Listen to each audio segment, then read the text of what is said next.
Hey everyone, so currently in Kissimmee, we have a really cold night. So Disney's actually sending out a message to keep the water running at all the Disney hotels so the pipes don't freeze. Currently in Kissimmee, the temperature is 29 degrees. In Orlando, it's about 30. And Disney's getting worried. They don't want the pipes to break and people to lose their water capacity. So all the Disney resorts are getting this message, the guests in the resorts. Meanwhile, we got our Figment, but it's a cold, cold night here in Orlando. So one of the problems as well, along with the issuing of the notice that to keep the water flowing in your faucets, is that Disney has to cover up all of their flower beds because the flowers obviously are tropical, and if they don't cover up all the flowers at the front of these beautiful hotels, then all of those flowers they're gonna die. But chances are they might lose a lot of them anyway because, Florida is just not used to these kind of temperatures.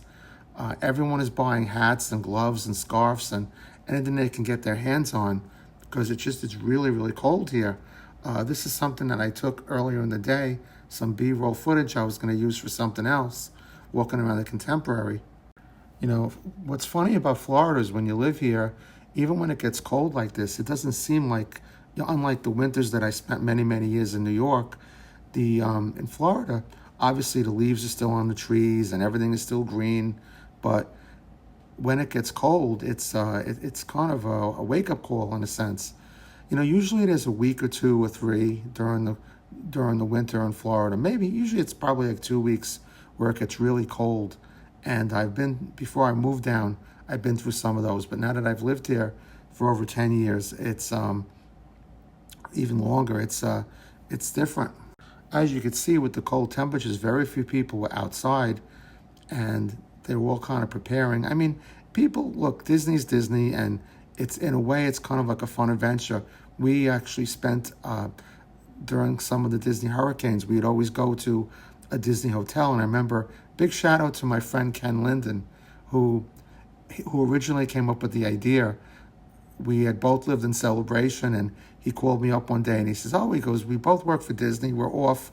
Why don't we just stay at a Disney hotel? And I'm like, why would we do that? He goes, well, think about it. If the hurricane damages anything or there's a problem, there's people there, there's food there, you can get medical assistance. I said, Ken, that's a really smart idea. And Ken was probably the smartest person I'd ever met, who was a regular person outside of a professor or something. Ken was the district manager of Toys R Us in Louisiana territory.